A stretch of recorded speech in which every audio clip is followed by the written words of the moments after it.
সময় যখন শেষ, 1 সেকেন্ড আগে পরে হবে না, বান্দা তোমাকে নিয়ে আসবো।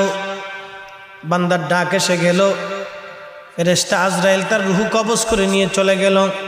2 দল ফেরেশতা আসছে, একদল জান্নাতি আর একদল জাহান্নামী। 2 দল ফেরেশতা বদনবাদ শুরু করলো, বিতর্ক। জান্নাতি দল বলল, আমরা তাকে জান্নাতে নিয়ে যাব। এই বান্দা 100 জন মানুষ হত্যা করে তওবা করার জন্য আল্লাহর ওলির বাড়ির দিকে রওনা করেছিল, কিন্তু আল্লাহর ওলির কাছে যেতে পারে নাই, তার আগেই সে মারা গেছে, এই জন্য জান্নাতে নিয়ে যাব।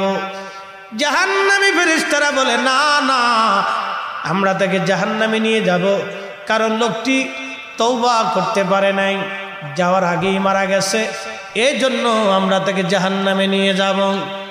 আল্লাহ পাক একজন ফেরেশতাকে পাঠাইলেন, আল্লাহ তো সবই জানেন। পাঠিয়ে দিয়ে বলেন, ফেরেশতারা যাও, আমার বান্দা আমার ফেরেশতারা কি নিয়ে বদনবোধ করে তাদের বিতর্ক তুমি সমাধান করে দিয়ে আসো। ফেরেশতার একজন আসছে, এসে বলেন, হে ফেরেশতারা, কি নিয়ে তোমরা ঝগড়া করো?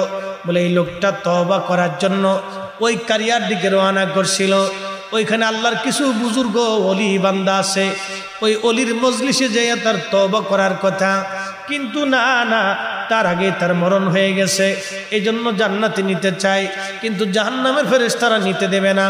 জাহান্নামী ফেরেশতারা বলে, দেখো কিভাবে তারা জান্নাতে নিতে চায়, লোকটা তো তওবা করে নাই, যেতেই পারে না, এই জন্য জাহান্নামে নিয়ে যাব।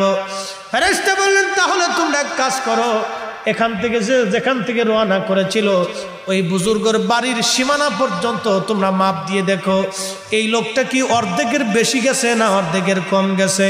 ফেরেশতারা মাপ দিয়ে দেখলো, না, অর্ধেকের পিছনে পড়ে গেছে। জাহান্নামী ফেরেশতারা বলল, না না, আমরা তাকে জাহান্নামে নিয়ে চলে যেতে চাই। আল্লাহ পাক ডাক দিয়ে বলেন, এ ফেরেশতারা থামো, আমার বান্দাকে এখনো জাহান্নামে নেওয়ার সময় হয় নাই। আল্লাহ বলেন, قل يا عبادي الذين اسرفوا على أنفسهم لا تقنطوا من رحمة الله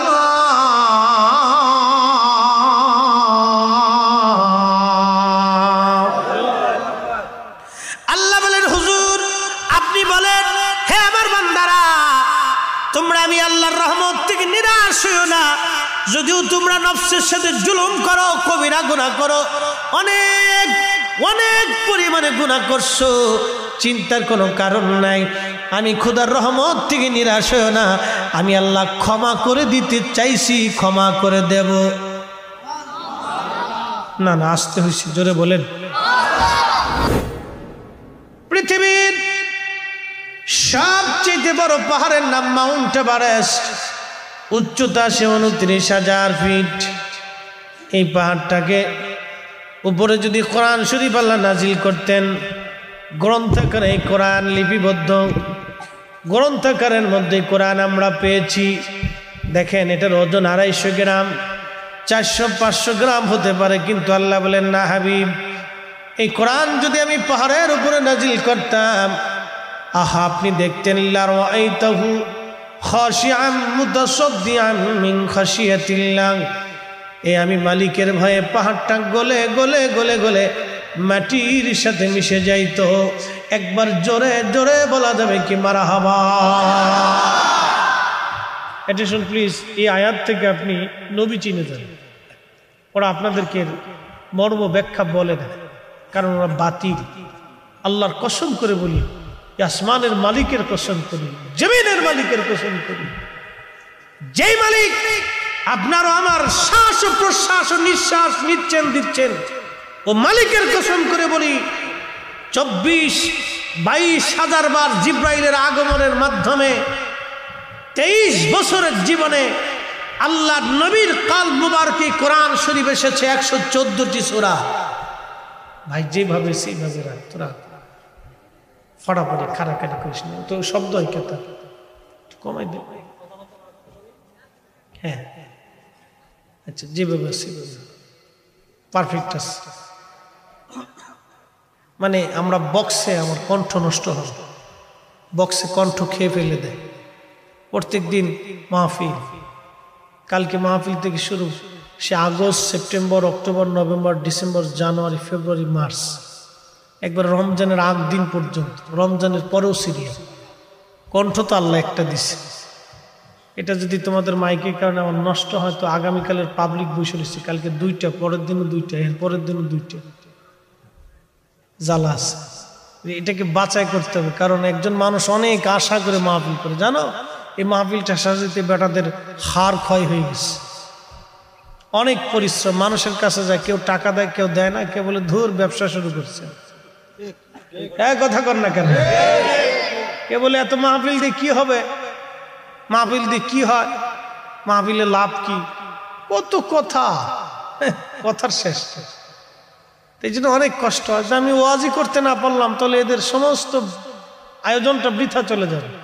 এই জন্য আমার মেশিনের অনেক দাম, বিরাট দাম। এটা আল্লাহ দিছে, বিলিয়ন কোটি টাকা খরচ করলে এটা পাওয়া যাবে,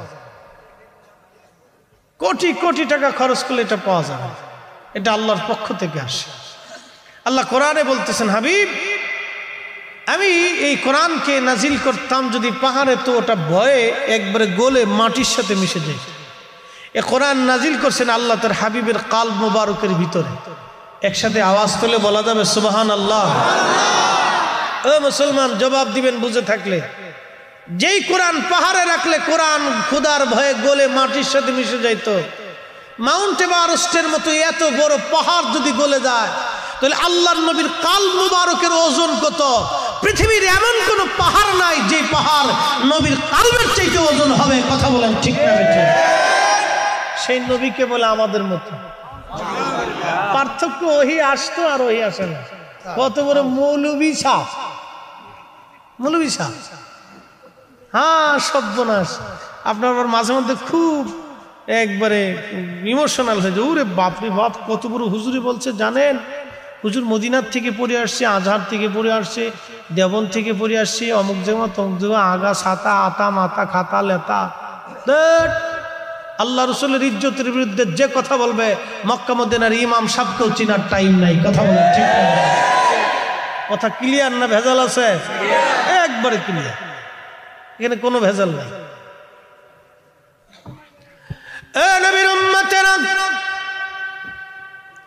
এই কোরআন শরীফ আল্লাহ পাঠিয়ে আমাদেরকে আল্লাহ হেদায়েতের রাস্তা দেখাইলেন।